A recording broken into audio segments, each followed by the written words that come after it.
All right, here we go. Channel Cinco TV, Cinco Podcast. We're here with a very special guest. We got an exclusive. A lot of people have been, they've been waiting for him, you know what I'm saying? And a lot of people are tuned in right now. So we got Eli44 here. Fo. What's the deal, man? How's everything been going? Man, I'm blessed, man. Blessed to be here. I'm on house arrest right now, so just kicking it, man. We at the house, just blessed to be here. That's what's up, man. You just had your first Thanksgiving free for the first time in 10 years. What was that like, man? Man, it was a blessing, man. My family came, I finally got to be with moms. I just spent, I just did a little over 10 years, so I ain't been around nobody, so it was just definitely a blessing. But I always got where I came from at the back of my mind, you know what I'm saying? Just thinking about the ones that's still there, So it's bittersweet, you know what I'm saying? I'm glad to be here, but I feel for the ones that ain't, For sure, man. So basically, for the ones that don't know, you just did 10 years.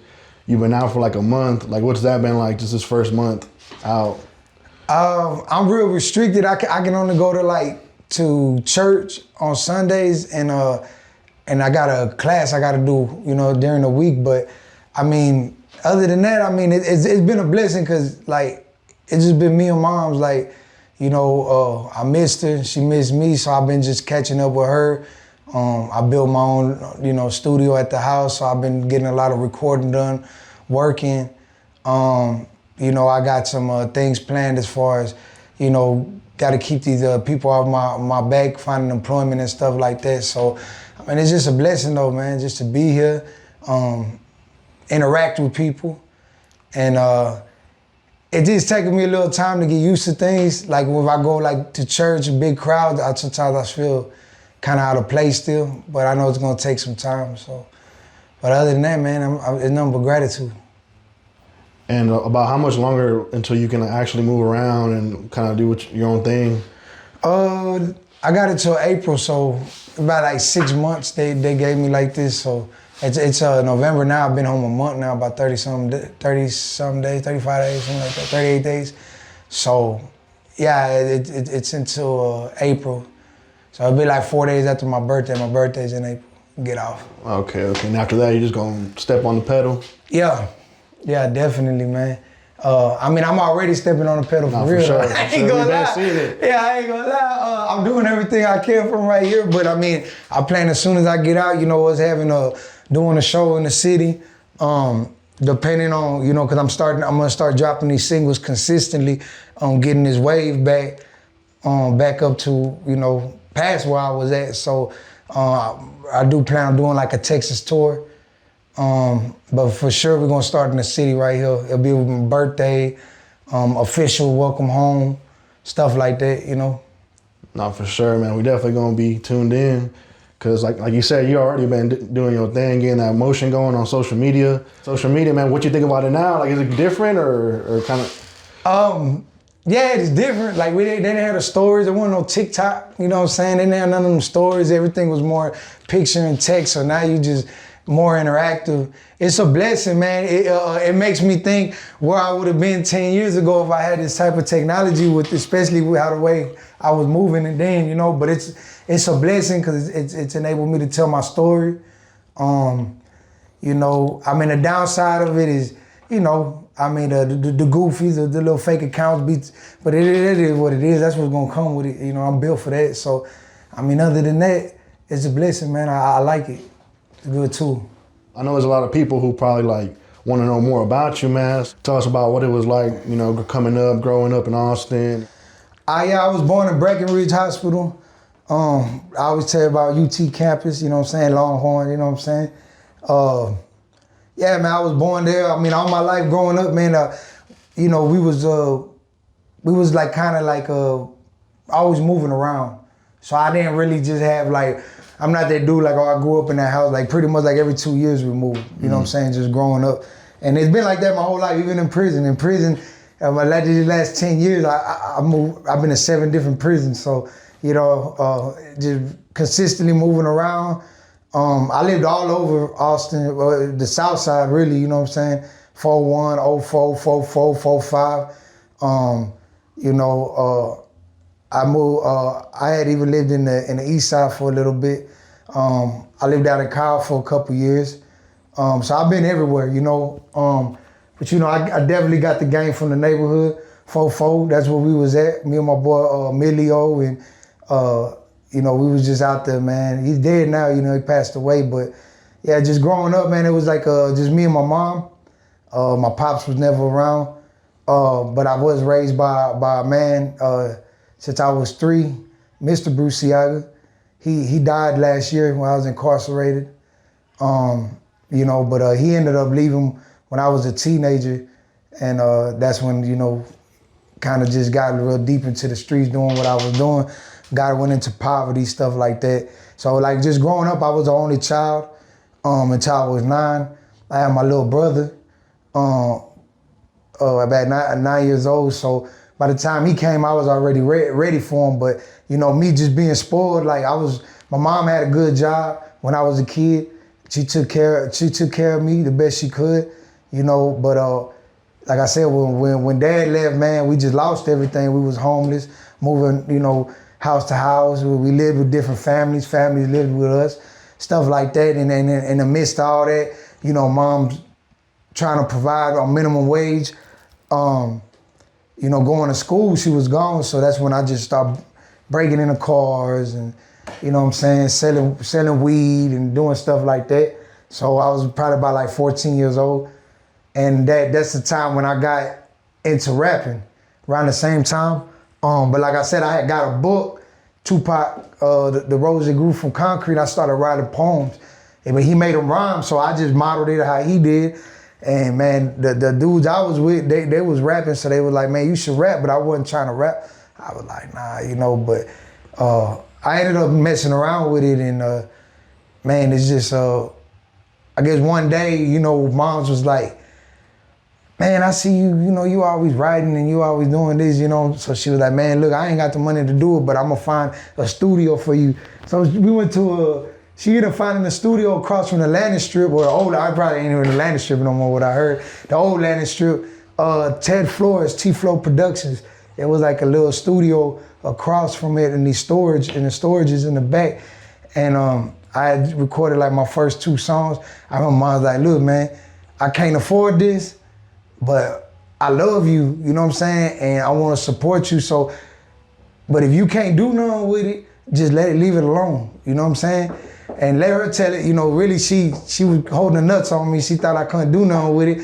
So she thought, you know, like basically like I wouldn't be able to do nothing with the music. So I would just end up dropping it. But man, I started, my first show was in at Rosewood, Juneteenth parade in like 2005. I was like 15, you know what I'm saying? And we went up there, me and my homies, and some dude invited me to his club like on 11th Street downtown. The Victory Grill, I don't even know if it's still there, a dude named Clifford. I went up there, did my thing, you know what I'm saying? And they invited me to another club, another club. I remember going to like Spiro's. Back then when Spiro's was open, I won a contest. I beat all these other dudes, you know. That's when I met a lot of people that was rapping now, you know. But yeah, man, after that I started winning them contests and getting invited. Mom was like, well, it kind of backfired because she seen all the attention I was getting. And that's when I just realized, like, man, if I really want to do this music stuff, I might have to step up and do it myself. So I started selling dope, you know what I'm saying? I started like going, like I was already moving in the streets. I was already doing my thing, but now like I had a purpose. I had a plan, you know what I'm saying? So I dropped my first CD, Time to Shine, with my boy Lil Twan from the neighborhoods, you know? And we went half on everything, and shoot, I pressed up a couple hundred CDs, and we were just selling them. I was selling weed and selling them in school. I used to go to Aikens High School, you know what I'm saying? I used to be selling there in AYW off of Woodward and Ben White. I used to ride a bus 27. We stayed on Pino and Palo Blanco every day. So yeah, man, and that was just kind of the beginning of, you know, how I got into my music, you know? But one thing though I always stress about is this though, like, and even now, like, people like, what I go to the feds for, like, even in the feds, like, there's a lot of people in the feds that know about me and like, you know, I always promoting like, hey bro, this, they're like, dang bro, look like you had everything going on. Like what was you doing? Like, and I'm like, you know, at the end of the day, like I did everything independently. You know, like people think, cause I got affiliation with PIE, like that they put the money behind me and they didn't, but what they did do was like promote me and market me because they already had their own wave, you know, and we was just on some real dude stuff. It wasn't. It was like on some street stuff. Like we weren't signing contracts and you know what I mean. There's some real dudes over there. They was just, you know, that story go deep because I was in there with Dirty's cousin as my celly. You know what I'm saying? I stood up for him when we was in the States. So it gets deep, but it all comes down to like, okay, I'm from Austin, Texas, right? The live music capital of the world. With all the promise that I had, right? Everything I had going on. Why did I feel all my life like I had to sell drugs to make music? You know what I'm saying? Like when you really think about it, like I sat there and I thought about this for years, like why did I feel like that's what I had to do to make music? When I got locked up in 2015, I was the hottest thing on the streets out here. You know what I'm saying? But I felt like, oh, 44 Ways gonna die if I don't do this, if I don't sell this dope, because I didn't have no financial backing. You know what I'm saying? Other than myself, me getting out the mud, because everything I did on my own financially, you know what I'm saying? So it's just like, it's something I always think about, you know what I'm saying? And then me being the man that I am, it's like, now I know that when God show you that there's a need for something, your calling is to be the solution. You know what I'm saying? So that man that I looked for in my life when I was young to come and talk to me and do, I'm him now. Mm-hmm. You know, there wasn't no man that did that for me, that took the time to show me even the wrong thing, even like, hey, little brother, this is how you sell dope. I just went out there with crack in my pocket on bus 27, you know, all the way from Dove Springs to Burden and Old 12 and Riverside getting off and hey man, what's up? You want to rock? I didn't even know how to sell dope. That's why I got all these felonies. But there was no male role model, no leadership, nobody that cared, right? So now that I'm me being who I am, you know, I realize that God's like, you gotta be that man. Like today, I just talked to somebody, shout out Randy, 17-year-old. His mom asked me to talk to him. I took the time to talk to him, show him that, you know, I care. Hey, look, I can relate to you, bro. I know what it is. This is what it is. And, you know, I'm planting these seeds. Maybe he take them, maybe he don't. But at the end of the day, that's what makes a big difference. You know what I'm saying? So with that being said, even with the music, like my thing is, if there's youngsters out there and you want to do this, like in my heart, like God enabled me to do what I know He's going to enable me to do. I want to make a way. I want to open the doors. You know, I want to open the doors for the people of the city, community. You know, it ain't even got to be from the city, bro. Just anybody that need opportunity. Because I was him. I was that dude that needed opportunity, and at the same time, I had the pride, like, man, I'm gonna get out the mud, and look what it cost me. You know? Damn, so pretty much like the music and the streets kind of all mixed in together. Like when you was coming up, one thing that I wanted to highlight was the Tango music video.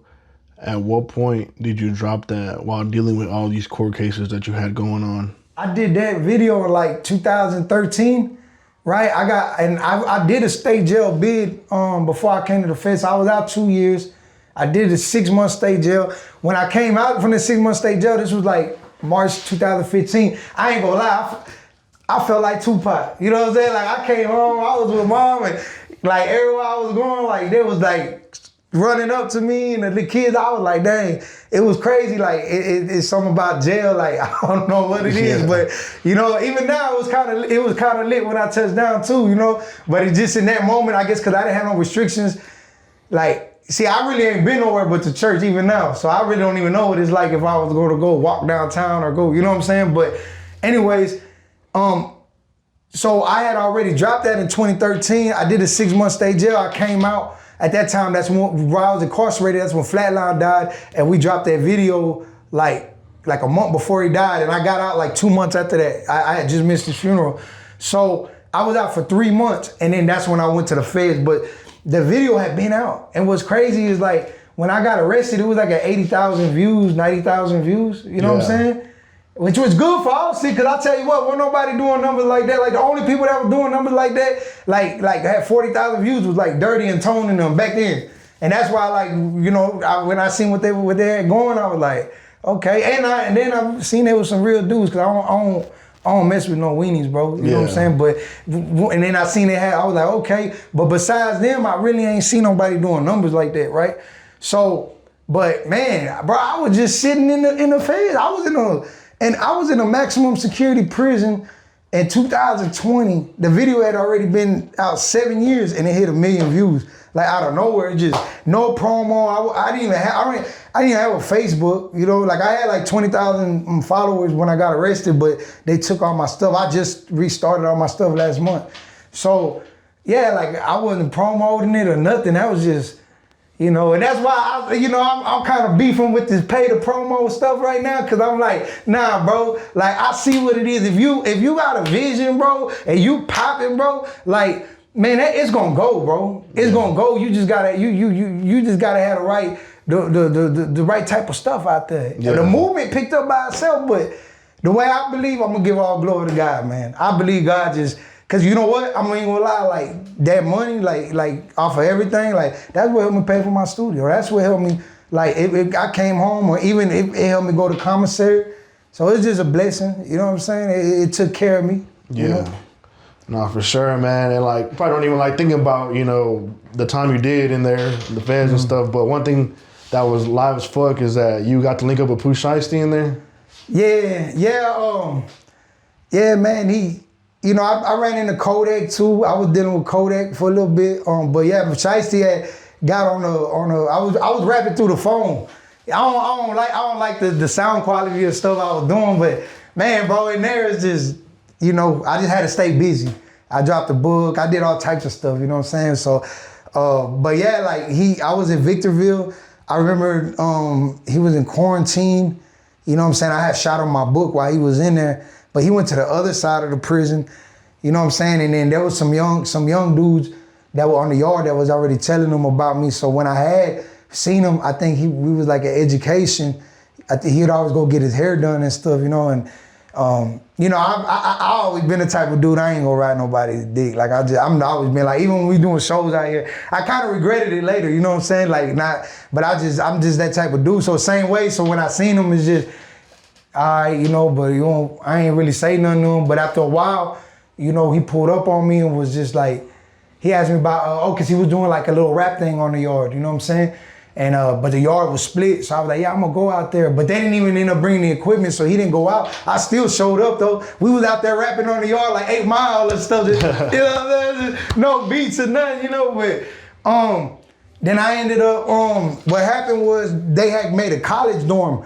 So I had my whole bid, I had always like, man, I want to do college, but I always was in and out the shoe, getting in trouble. So I had an opportunity to start college. So I signed up.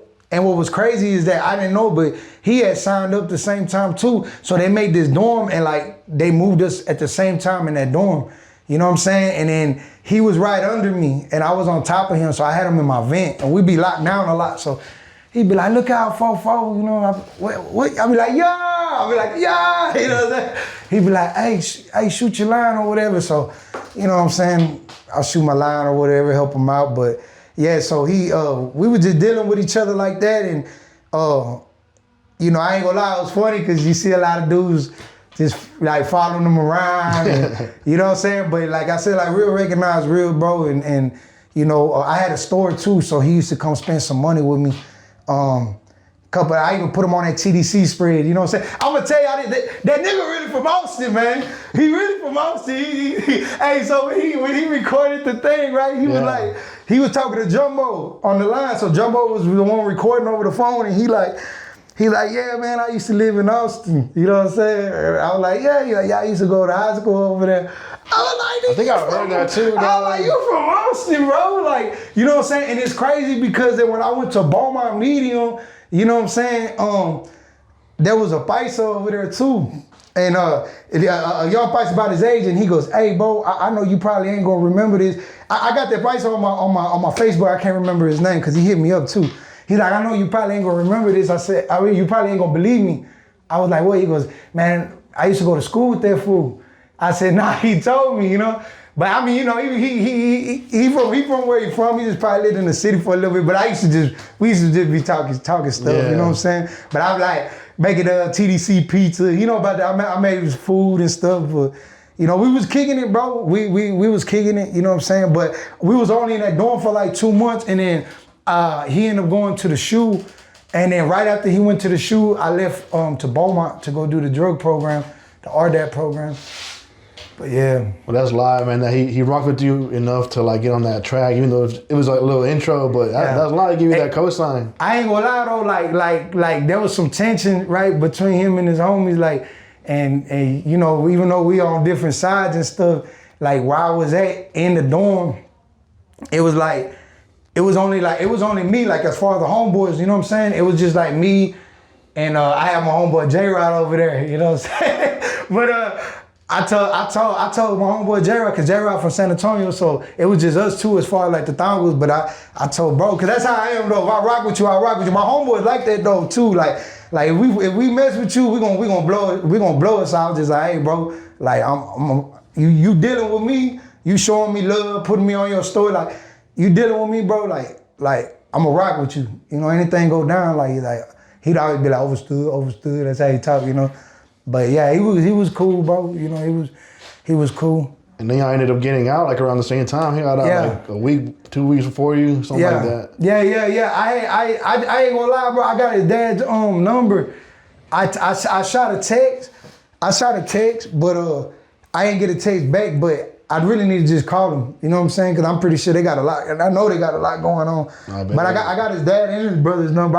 Like I said, I'm just not the type of dude to just be, hey bro, like woo, let me let him get settled. You know who I am. Like I ain't sweating that, and you know he a real one, bro. Like you know what's up. You know what I'm saying? You know what's up. Shit, hopefully we get a track one day, man. That'd be live. Well, Jumbo and them was talking about probably bringing them down here, man, and letting us rock out together. That'd be live. You know what I'm saying? That was a conversation going on. So, you know, we'll probably make it happen.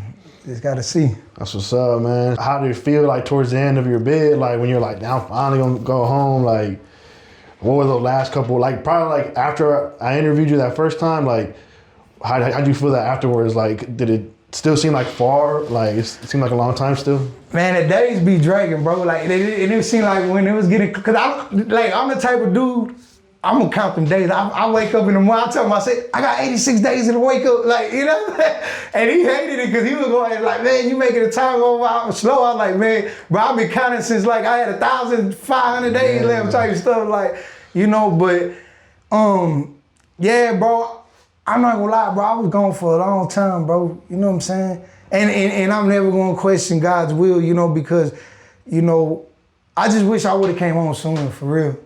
To be honest with you, you know what I'm saying? Like, I wish I could have maybe 5, 6. Nah, 10 years is a long time, man. Yeah, bro. Like, you know what I'm saying? I was 25 when I went. You know what I'm saying? Everybody talking about I look young still, you know what I'm saying? But I mean, it's just dang, bro. Like, you know, and that's when I'm like, I ain't trying to sugarcoat it and like, bro, like I'm coming home. Like, I ain't gonna say I'm starting from nothing, bro, because you know, I came home straight. Like I said, I had some money put up. I got a good support system, you know what I'm saying? I'm blessed, like my family blessed. You know what I'm saying? I got some real dudes around me. Like, I make a call and they gon', you know what I'm saying?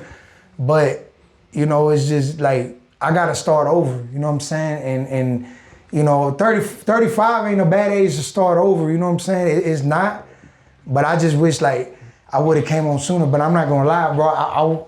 Like I said, like it's all God's timing because I wasn't ready though, for real. Like I went to Beaumont in 2023. I was in 8 years, and I did some stuff over there, like, cause I was already on this path, bro. And see, the thing was, I spent years out of state, like away from my homeboy. Like we was blasting, you know, in them high security penitentiaries, bro. And one thing about the feds, like it ain't like the state where it's 100 homeboy, 200 homeboy, like. Nah, bro, like it's 20 of us on the yard, you know what I'm saying? Because they keep us at a minimum because it ain't no controlling us, you know what I'm saying? It'll be like 100 and some Sureños, you know what I'm saying? And they all with the business, be 100 and some paisas, that's just on the Hispanic side, right? And we standing on our own, bro, but it's just different, you know what I'm saying? And you really, think. It makes you really think because it ain't no fighting, ain't no, hey, bro, I wanna look at you, bro. You disrespecting me now. Because if you go in there with that man, like it's knife play and somebody's gonna die and it's probably just me and one homeboy in the whole dorm. You know, I did time like that where it's just me and my celly, like an old man, they got like a life sentence, like we're like homeboys, like just us three, and it's like 20 other gang members in there. So I mean, at the end of the day, we standing on business. When it's time to go, it's time to go. But you're not gonna create any unnecessary conflict for yourself. You know what I'm saying? But it's one of those things like I was taught, like always keep the peace as long as it's honorable. But it's got to be honorable though.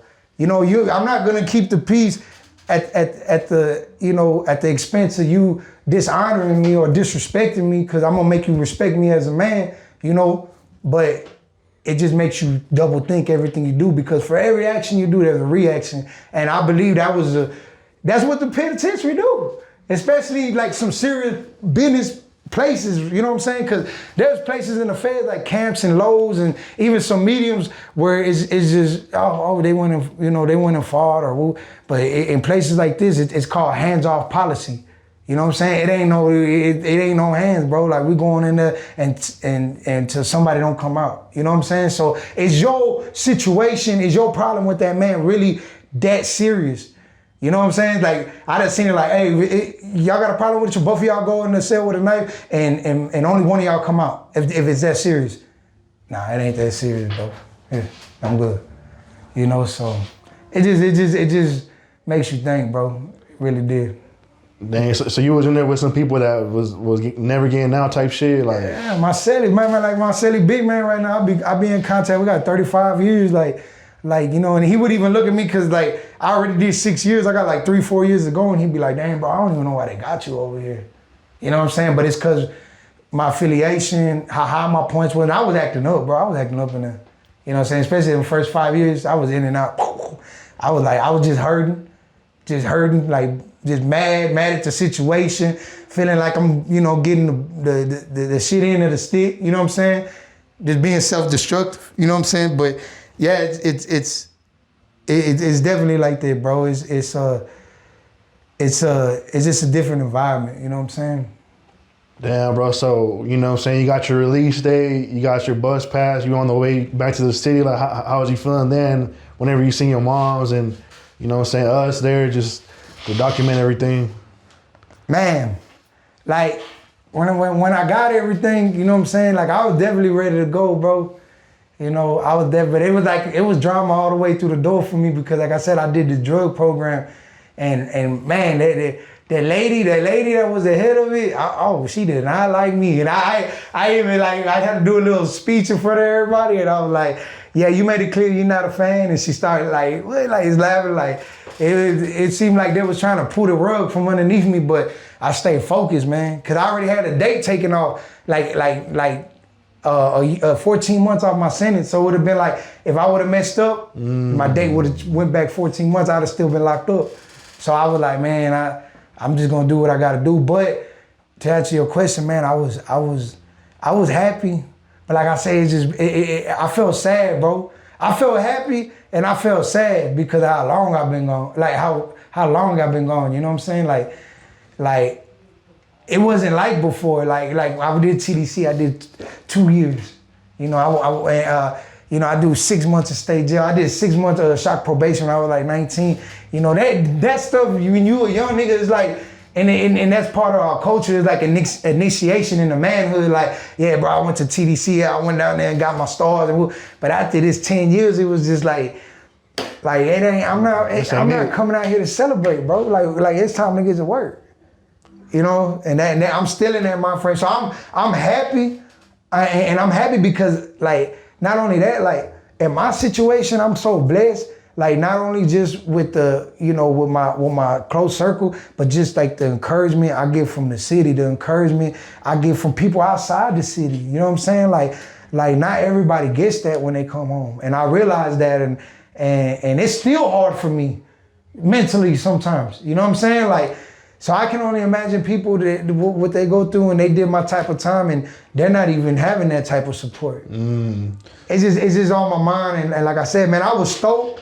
I was stoked because I know I had got an opportunity. I'm not gonna lie though, I was surprised though. I was just surprised like you was there filming, Tone was there, and just like how everybody just turned up for me like I mean, Facebook. I ain't gonna say I didn't expect it. You know what I'm saying? But it was just nice. You know what I'm saying? It was nice, bro. It was just nice, bro. So I do appreciate that, you know. What's one thing you want to accomplish, you know, within the next, you know, year, 5? Well, you know, like my mission is a lot different this time. Like last time I was just about self-glorification and just, you know, doing it for the homeboys in my hood and, you know, and I still got love for them and I still, you know, I still make sure, because that's a big demographic of my supporters, you know what I'm saying? So I always keep them in mind.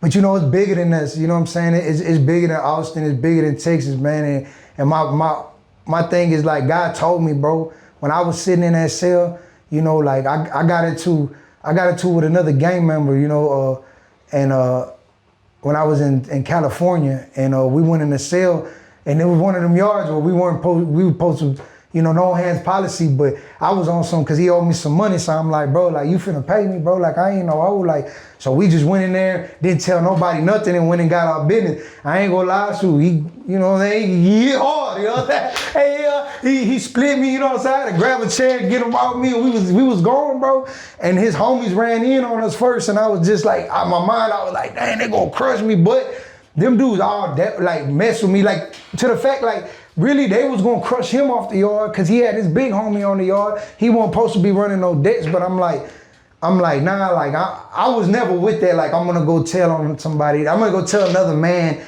oh, your homeboy ain't paying me.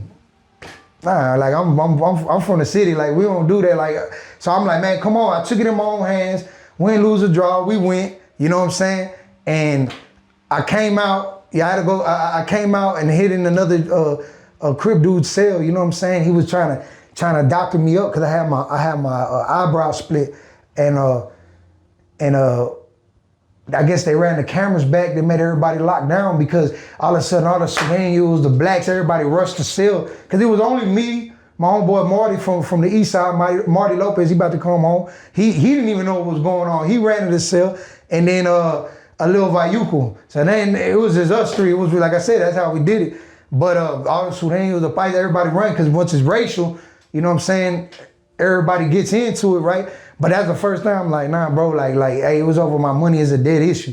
Like, I don't want nobody losing their time behind me or getting hurt behind me. It wasn't nothing but $50, but it's the principalities, you know what I'm saying? Like, so basically when that happened, bro, like I ended up going back to the SHU. And that's when they sent me to maximum security prison, the SMOOTH program. You know what I'm saying? That was America's deadliest prison. But I had already started making, like, God already on my heart. But at the time, I'm using drugs. I started in there. I didn't do it out here. I started using some boxing. I didn't know what that was till I got in there. I did that for like 2 years, and I was smoking K2. You know what I'm saying? I tried it in the world, and I didn't like it. But being locked down, you know, to pass time. I don't want to be here no more. Boom. But man, I ain't gonna lie, I started seeing some wicked stuff, bro. The devil started coming to me and trying to make deals with me, like, you know, and it's real, bro. Like, but it's just, if you go and you read about like ancient civilizations, they'll tell you about how they use substances to see the gods. That's why even like to this day in the Native American culture, they use peyote, right? You go into like the Greek culture, in them temples, they're talking about the gas that was coming out because the people, they were really getting high off the fumes, but it just does something like it opens your eyes, you know. God will give you the gift, it's called discernment. He'll give you the gift naturally, right? But when we try to self-induce and stuff, you really draw a lot of them bad spirits to you. So God put me in that position, bro, to put me on a path from on now. You know what I'm saying? So when I went back there, I'm 29 years old, you know what I'm saying? I've been down 4 years already. And I'm in a high security pen going on max. I'm just sitting there and I'm just looking at my life and I just, you know, I busted open and I'm just like, bro, like I can't win. I'm trying to do it on my own and it's not happening. I felt like I had everything going for me. But I couldn't leave the drugs alone. I couldn't leave the streets alone. Why? Because I'm scared of change. right? Because I'm not open-minded because I'm lazy. I'm lazy in my thinking. I want to just keep doing what I'm doing and it's not working. So it's like, bro, I'm crazy, right? That's insanity, right? Mm-hmm. Keep doing the same thing over and over. I got like 5 dope felonies and I'm still trying to sell dope, bro. So it's like, you know what, God? I'm tired. I came to him before. Oh, let me beat the Fed sentence. I'll serve you. Boom, I get 12 and a half years. Oh man, I'm blasting. Boom. I come to him again. All right, man, let this girl, God, give me this girl right here. You know what I'm saying? Let her wait for me and I'm gonna serve you. Boom, she's pregnant by somebody else, right? Boom, okay, take that from you, right? So this third time is like, you know what? I don't even want nothing, God. I'm just tired, man. And that's when he comes and he works in your life, bro. You know what I'm saying? That's when he comes in and he moves in your life because God is unconditional. So who are we to put conditions? I'll serve you if you do this. Like, it don't work like that. Matter of fact, be careful when you do that because when you ask for something like that, he'll take it from you. You know what I'm saying? He's not gonna come and move in your life until your heart is just, all right, God, your way. And when I started doing that, bro, sitting in that cell, like I'm in a cell where 6 months earlier, a dude killed his cellie on the top bunk, choked him out. A dude from New Mexico did it to a Sureño dude. He choked him out. Then he went and hung himself in a cell across from us, and they were both going home. Didn't even make no sense, but that's how you know, like all types of demonic forces going on and that stuff. Mm-hmm. People were praying to Santa Muerte, to Satan, to all types of stuff in there. So it's like you got all this bad energy and all this violence and homosexuality and all this wild ass stuff going on, bro. And it's evil. You know what I'm saying? And that's all I'm around. There was one guy in there that was like my angel, bro. His name was Travis, dog. Got a life sentence for killing somebody, a white boy from New Mexico, but he was serving God. He ain't listen to music. Like, he was so deep into his stuff, but he was like an angel to me, bro. He would just give me that word, bro, and feed me. And he'd be like, man, you gotta quit smoking crack. Like, he would tell, you know what I'm saying? But so finally, bro, this is when I went back there, like, God told me, bro, like, I'm reading that Bible, I'm fasting, I quit getting high. I'm like, I ain't never sold drugs since then. Been 6 years, I never sold drugs again. That was my biggest addiction. You know, people like yeah, I did drugs, you know what I'm saying? But that wasn't my addiction. My addiction was selling drugs, was money, bro. You know what I'm saying? I even had a job with the city of Austin. You know what I'm saying? I worked there for 13 months when I first came home, bro. But I couldn't stop selling dope. You know what I'm saying? So, but through all that, bro, God told me. He told me, bro. I seen the light in my dream. He said, keep doing what you're doing, I'm gonna bless you. That's all I needed to hear. And I believed it, bro. So that was the start, you know, the start of our relationship. And he came and taught me. I did years locked behind the door, bro. After that, I went and did 2 years in a smooth, just locked behind the door. You know what I'm saying? Having to come out with my hands cuffed behind my back and all orange and them rolling the doors, you know, electronically and stuff like that, putting us in cages to go to rec, you know what I'm saying? So I did like 2 years, but during that time, that's when I got the closest to God that I've ever been. You know what I'm saying? That's when he started talking to me, bro, and he started showing me things. He started teaching me. He started changing me. You know what I'm saying? And he made me born again, bro. Like that old Eli, like he's gone. You know what I'm saying? Like, yeah, you might hear him sometime. Don't get me wrong. You might hear him sometime because the past is what defines us, right? But like the old Eli, like for real, like. That dude that was just gonna go up to somebody out of some blatant disrespect and shoot up his whole house with the kids in it and type stuff. Like, bro, I'm not on that no more. You know what I'm saying? Because I fear God. And I've been on the dark side already. That was the thing. When I was messing with the drug, he allowed me to go on the dark side and I felt what it was to be without him, and it was the ugliest feeling. And so people try to give you this image of what hell is, right? Like if it's fire or what, you know, I know the Bible, Jesus does talk about fire and stuff, but I don't think the fire is the worst thing. I think the worst thing is the division from God. When you feel like God turned his back, that's the worst feeling ever. It makes you feel forsaken. It makes you feel like nobody cares for you. There's no hope. And you would just do anything to get back to the other side. And I felt it, bro. You know, and that's just a constant reminder. I'm blessed to be able to have felt that in my darkness, you know, and I'm like, okay, I don't want to get back to that again. So I gotta live my life a certain way. You know, I'm not perfect though. You know what I'm saying? I suffer from pride now, so don't nobody run up on me because I still might beat you up. You know what I'm saying? But that's just, you know, I'm trying. Yeah. I'm just trying, bro, you know?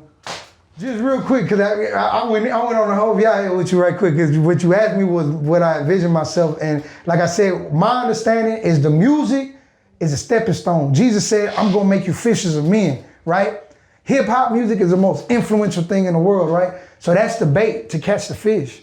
I got your attention, right? I'm making this music. I'm talking about the homeboys. I'm talking about prison. I got your attention. But while I got your attention, let me give you this life. Let me sow these seeds in you. Let me let you think about the way you're living your life. You might not accept it right now, and that's okay, because my mama planted those seeds in me all my life, and I was not ready. But when I was sitting in that cell and I didn't have nothing else, that's when those seeds took root in me. You know what I'm saying? So I might tell you something right now, and you're, oh man, fuck tripping, man. You ain't the same, bro, man. I'm out here thugging. I'm out here. Okay, that's cool, bro, because I've been the same way. I remember before I got locked up, somebody like, hey, listen to this dude. He a Christian rapper. A Christian rapper. I ain't trying to hear that. I ain't trying to hear that. You know what I'm saying? Why? Because I'm out here thugging. I'm selling breed. I'm pimping women. I'm having sex with multiple. Like, I'm not trying to hear that. So it's convicting us, right? We don't want to hear it, right? But that's cool. Like, I'm not judging you. Why? Because I've been him, and because I'm one choice away from being him again. You know what I'm saying? But my vision right now is doing this music, but it's bigger than the music. It's bigger than the music. That's why I got this book out right now. My second book, My Journey to True Prosperity. I already wrote it. I'm just typing it up, getting it ready. You know what I'm saying? My vision is God's vision, bro. And it's all ties in together. You know what I'm saying? But it's me being me, not who they think I should be. Cause right now I'm even catching some backlash like, oh bro, you know what I'm saying? You can't, cause I got this Texas Hardest Artist page, and I'm reposting other people's music. Oh bro, you can't serve two masters, man. Hold up, bro. I'm supporting my Texas artists, bro. And if God allowed this page and my influence to grow, I'm gonna use my influence to win these people over to the light, bro. But you wanna sit here and judge me cause you think what I should walk like Billy Graham or Joel Osteen. Bro, they ain't never lived my life, bro. I ain't never lived theirs. I'm not gonna fit into who you think I should be. I'm all I know is to do who I am. You know what I'm saying? And I'm gonna make mistakes along the way, but I'm not gonna give up. You know? So my vision, bro, is just whatever God gives me from what I'm about to do right now, is just use that to open the doors for other people, encourage other people, and to help them. That's it.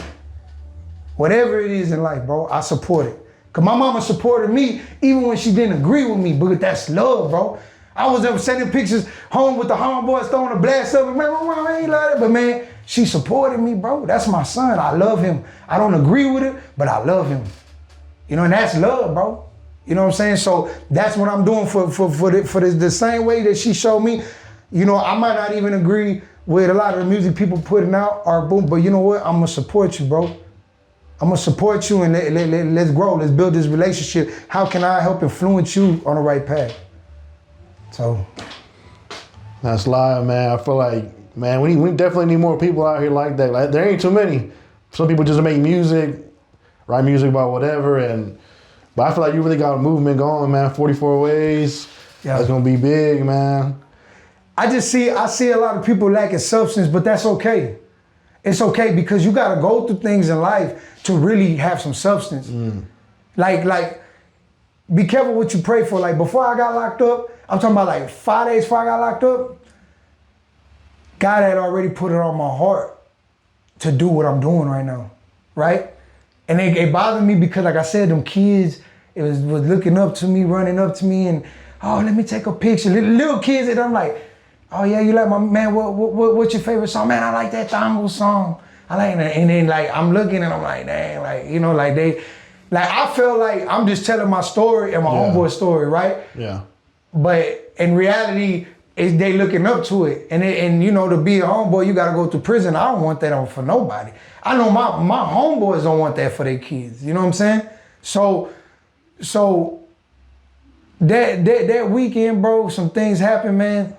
And I remember I went in the shower, bro, and I asked God, I said, because I knew he wanted me to do what I'm doing, but I felt like I didn't have the knowledge. I didn't have the substance yet. You know what I'm saying? Because all I know is these streets out here. All I know is Dove Springs, East Austin. You know what I'm saying? All I know is this area that I grew up in. I didn't know nothing else. But I knew that there was a higher calling. I just didn't know how to get to it. And I think that's why I was frustrated. I felt like I was stagnant because I knew I was supposed to be doing something bigger than what I was doing. I wasn't just supposed to be a rapper. You know what I'm saying? I didn't understand that thing. So I told God, look, God, I'm gonna do something, like do this music. I'm gonna talk about you. I'm gonna glorify you. But God, I don't have it here yet. I said, God, let me go through what I gotta go through so that I can have the knowledge and the wisdom to be able to speak the words that you need me to speak. And 5 days later, I was in the feds, bro. You know what I'm saying? And then I come back 10 years later doing exactly what I told him I was gonna do 10 years ago when I got locked up, bro. You know what I'm saying? And that's how God works. And it's like, oh, be careful what you pray for. But see, that's me though. That ain't, everybody's different.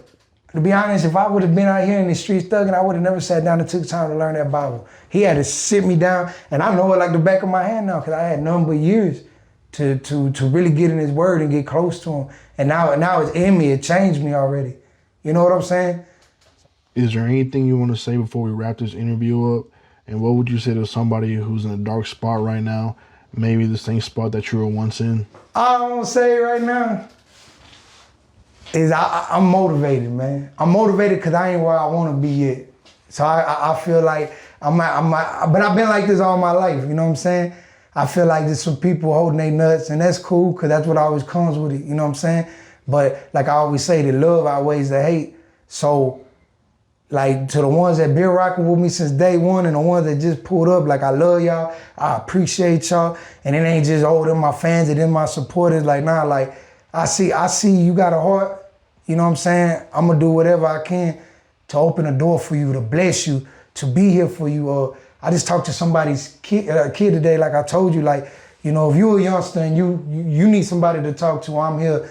You know, if you're a mom or you're a dad and you're having trouble with your kid, because, you know, the kids are, you know, the parents one ear out the other, like, holler at me, man, you know, like, that's what I'm put here on earth to do, is to help people, you know what I'm saying? I'm gonna always make myself reachable, no matter how big God allowed me to get. You know what I'm saying? I'm here and I'm doing it. I'm doing it for us. I'm doing it for him. You know what I'm saying? He said, love your neighbor as you love yourself. So that's what I'm on, you know? Whoever watching this, whatever, man, my advice is like, you feel that hole in your heart because you don't know what you're supposed to be doing, is because you got a higher purpose. Don't use destructive means to try to get to that purpose, or you can end up like me or even worse. You know what I'm saying? While you out here in the free, you got the opportunity, while you still alive, you know what I'm saying? Dig yourself out of that darkness and come to God, and he's gonna show you.